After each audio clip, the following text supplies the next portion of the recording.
अवधूत चिंतन श्री गुरुदेव दत्त श्री स्वामी समर्थ महाराज की जय. नमस्कार मंडळी, आज आपण पाहणार आहोत श्री अधिक मास महात्म्यामधील अध्याय 25.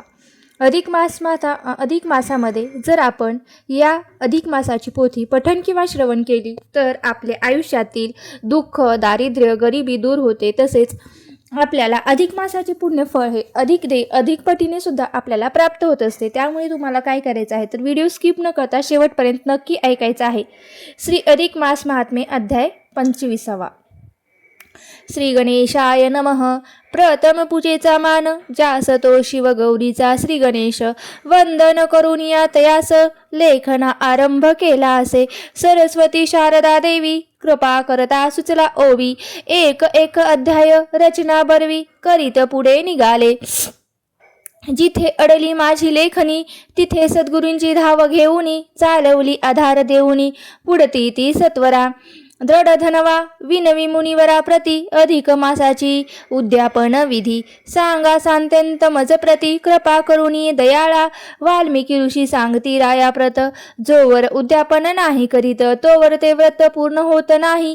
शास्त्र ही असे सांगते तरी व्हावया व्रताची सांगता. उद्यापन विधी करावा गोमटा काय त्याची आहे प्रथा सांगतो एक राया. कृष्ण पक्षी अधिक मासात अष्टमी किंवा नवमी येते नंतर चतुर्दशी विहित करावे उद्यापनाशी.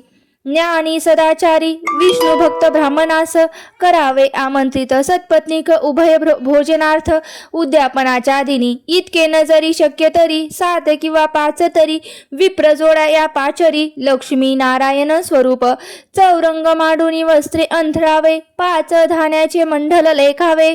4 कलश स्थापित करावे. मध्य कलश हा 5वा सुवर्ण अथवा रुपयाचे ताम्र अथवा मृतिकेचे अछिद्र कलश पाण्याचे वरी ठेवावे. श्रीफल 1 अनिरुद्ध प्रधुम्न 1 संघर्षण वासुदेव 1. 4 कलश ते प्रतीक असती 4 देवांचे. मध्य कलश तो पुरुषोत्तमाचा मासभरी जरी पूजेचा त्याचा. त्याने मानसे त्या स्थानाचा हेच घ्यावे ध्यानात. बोलवून ज्ञाता ब्राह्मणापत पूजा करावी यथोचित. जप ध्यान पूजा समर्पण करावे 4 कलशांस. त्या स्थानीची देवता प्रसन्न होण्याकरिता स्तवन प्रार्थना अर्ध आदी देवता कार्यसिद्धी होत असे. 4 दिशेचे दीप 4 लावून पुरुषोत्तम पूजा वा सुंदर करावे उचित. पूजा उपचार प्रार्थना करावी मनोभावे. म्हणावे देव मधुसूदना यथाशक्ती मती पूजा स्वीकारुनी देई दया घना. करी कृपा मजवरी पापांचे होऊ दे क्षालन. घटो पाप वाढो पुण्य ही अधिक मास पूजा जाण केली असे मनोभावे. ती माझी देवा पूजा स्वीकारावी. अधोक्षका पूर्वी मनाची माझ्या काळजा भक्त वत्सला गोविंदा तुझी एक रक्षण करता. या उद्यापना निमित्ताने करिता येते कोणती दाने ती एक परम श्रद्धेने या अधिक मासात राजा. तुझ्यासारखे नुप्रती या जगी गुरुदाने करती. त्याची काय आहे पद्धती ती घेई ऐकू सांगतो. धेनुजी दान देणार शृंगारावी लागे सुंदर. झूल घालावी तिच्या पाठीवर गळ्यात माळा फुलांच्या. विप्रास देता धेनुदान संतुष्ट होई तो नारायण. दात्यास तो देई पुण्य अगणित. त्या दानाचे घृतपात्र तुपाचे भांडे ते पात्र द्यावे ब्राह्मणा ज्ञान. पवित्र सौभाग्य अलंकारासहित वस्त्र द्यावे विप्रभर्याला. भागवत रूपी धनदान द्यावे ब्राह्मणा लागून. त्या दाने जात्या जाण लाभतसे गोलोक वास. धातूची 33 पात्रे भरून अनारसे करावे दान. या अधिक मासात जेवढे छिद्रे असतील अनारसे तेवढी वर्ष वैकुंठवास लाभतसे दान करत्यास. महिमा असा हा दानाचा. विप्र निष्ठावंतांना भोजन देऊनी वरी हाती दक्षिणा ठेवून म्हणावे कृपा केली विनंती माझी स्वीकारुनी. हरी रूप तुम्हा लावून यथाशक्ती संतुष्ट केले मन. आता पाहिजे माझे पुरवले मनोरथासी श्रीहरी. लाभ या ईश्वर कृपा दृष्टी आचरिले यथा मते. न्यूनता जरी येथे काहीतरी ते पूर्ण करून घ्यावे. ते विप्र भोजन आणि पूजन करून मागुतीसह भोजन करावे. स्वकीया सोबत जन अन्नप्रसाद मानून तो भक्तिभावे. या अधिक मासात जे जे होई शक्य जे असं तेने दाने करीत भाग्यवंत भक्तिभावे जिंकवावे. स्नानदान आरती तीर्थाटन अथवा करिता देवदर्शन गोदान अन्न वस्त्रदान धनधान या मासेचे सत्कर्म करावे. ते फलित प्राप्त होय कर्त्याशी पुण्य त्याच्या पदराशी पडत असे शंका यात नको यात. गोग्रास गोमाता दर्शन या मासी करिता नित्य नियमाने पापांचे होई क्षालन पुण्यपदरी पडत असे.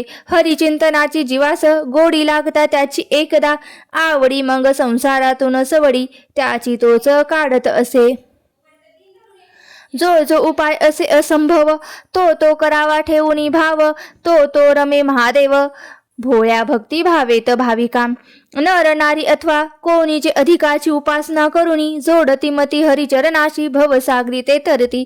भवबंधन तोडाया उपाय असे हा मुक्तीचा साधा सोपा भक्तीचा मार्ग सुगम सर्वांशी सांगत असे. नारायण सांगती नारदास जे आचरती या व्रतास भजती त्या पुरुषोत्तमास भाग्यवंत असे जीव खास. त्याचे भाग्य अति थोर जो पूजे रमावरे तरी कृपा त्याचेवर रमा माधव दोघाची मिळून सत्वर. त्याचे दुःख दूर होती तया घरी लक्ष्मीवर निवासी लक्ष्मी सहित राहे निरंतर. वाल्मिकी सांगती दृढ धनवाशी जे मी सांगिले तुझी पूर्ण धरून मानसी. साधी स्वहितास आता नको दौडू हाताची वेळ टपून बसला आहे काळ. मरण मिठी गळा पडेल सांगता येत नाही कधी. एक क्षण इथे मोलाचा मुखी संधी साधावयाचा गमून चाले हिताचा करू लागे तातडी. ज्या जीवा हरीची आवड त्यालाच मिळे संसाराची सवड. तो व्यर्थ न करी दवड लाख मोलाच्या घडीची. हातची वेळ निघून जाता पश्चातापाविना शेवटी उरणार नाही काही. मनुजा हाता म्हणून सावध होई रे आता. स्वहितात सत्वर तू व्हावे जागृत हेच सांगतो पुत्र तुला प्रत. गत जन्मीची सुकृत ते ऐकून सुखवाणी संचित झाला मनी. त्याची मी फोड करून दाखवली आहे तुझ पशी. त्या ब्रह्मत नारद पुराणीचा अधिक मास उद्यापन विधीचा अध्याय इथे पूर्ण झाला. अधिक अध्याय मास महात्म्याचा पुन्हा इथे झालाशी पूर्ण. अरुण विनवणी करी खास स्वीकारा प्राकृत रचनेस. 25वा अध्याय हा हरिचरणा प्रेम भावे समर्पितो. इति श्री अधिक मास महात्मे 25ोऽध्याय समाप्तः. श्रीकृष्ण चरणार्पणमस्तु. ओम नमो भगवते वासुदेवाय नमः. आता आपल्याला काय करायचं आहे तर हा अध्याय आपल्याला मराठीमध्ये त्याचा भावार्थ जाणून घ्यायचा आहे. तर श्री अधिक मास महात्मे अध्याय 25वा. अधिक मासातील माहिती म्हणजेच काय तर उद्यापनाची माहितीचा हा अध्याय आहे. उद्यापन कसं करायचं त्याची विधी कशी आहे हे या अध्यायामध्ये सांगितलं आहे. या अध्यायात दृंडधवा म्हणजेच मुनिवरांना विनंती करतो की तुम्ही मला अधिक मासातील व्रत उद्यापनाची माहिती द्या. तेव्हा वाल्मिक ऋषी सांगतात की जोवर व्रताचे उद्यापन केले जात नाही तोवर तू केलेले जी उपासना आहे ती पूर्णत्वाला जात नाही. म्हणजेच काय तर तू जी अधिक मासाची उपासना केलेली आहे तर त्याचं काय करायचं असतं तर तुला उद्यापन करायचं असतं. या उद्यापनासाठी कृष्ण पक्षातील अष्टमी किंवा नवमी नाही तर चतुर्दशी ही योग्य तिथी आहे. या दिवशी 33 विप्र दाम्पत्यांना म्हणजे 33 दाम्पत्यांना भोजनासाठी बोलवावे. जेवढे जमतील तेवढ्यांना तू कमीत कमी 5, 7, 11 जेवढे जमतील तेवढे तू त्यांना दाम्पत्य म्हणजे दाम्पत्याला जेवू घालावे. या दिवशी उपासकाने प्राप्तकाळी उठावे. स्नान म्हणजे सकाळची सर्व कर्मे करून शांत प्रसन्न चित्ताने पूजास्थानी येऊन बसावी. पूजास्थानी एक चौरंग मांडून त्यावर वस्त्र अंतरावे आणि नंतर काय करायचं आहे तर धान्याचे 5 मंडल काढून त्यावर 4 दिशेला 4 असे 4 व नित्य पूजा कलश केलेल्या कलश मध्ये असा 5वा कलश म्हणजे काय करायचे आहे तर 5 कलश मांडायचे आहेत. आणि 5 कलश मांडून जो मधातला कलश असतो तो पुरुषोत्तम मासाचा असतो.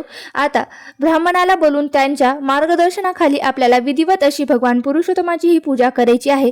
नंतर आरती नैवेद्य करावा आहे. देवास प्रार्थना करायची आहे. देवा मधुसूदना यथाशक्ती यथामती मी तुझी हे व्रत पूजा पूर्ण केलेली आहे. तू त्याचा स्वीकार कर. माझ्याकडून काही जरी चूक वगैरे झाली असेल तर मला प्लीज क्षमा कर अशी त्यांना मनोमन प्रार्थना करायची आहे.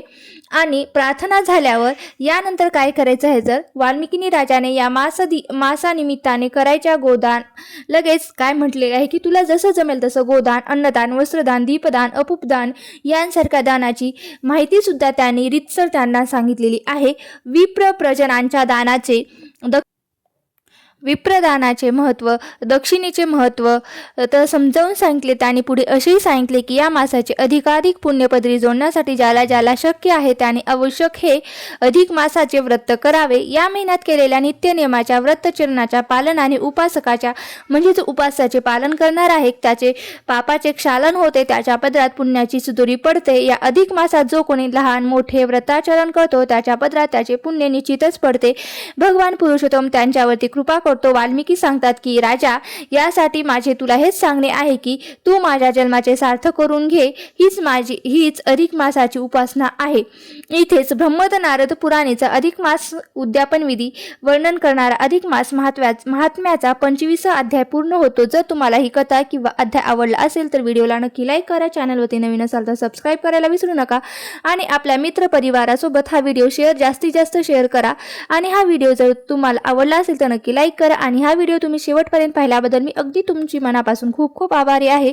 आणि कमेंट बॉक्समध्ये ओम नमो भगवते वासुदेवाय नमः लिहायला विसरू नका. आणि हा व्हिडिओ कुठून पाहतात तेही लिहायला विसरू नका. धन्यवाद.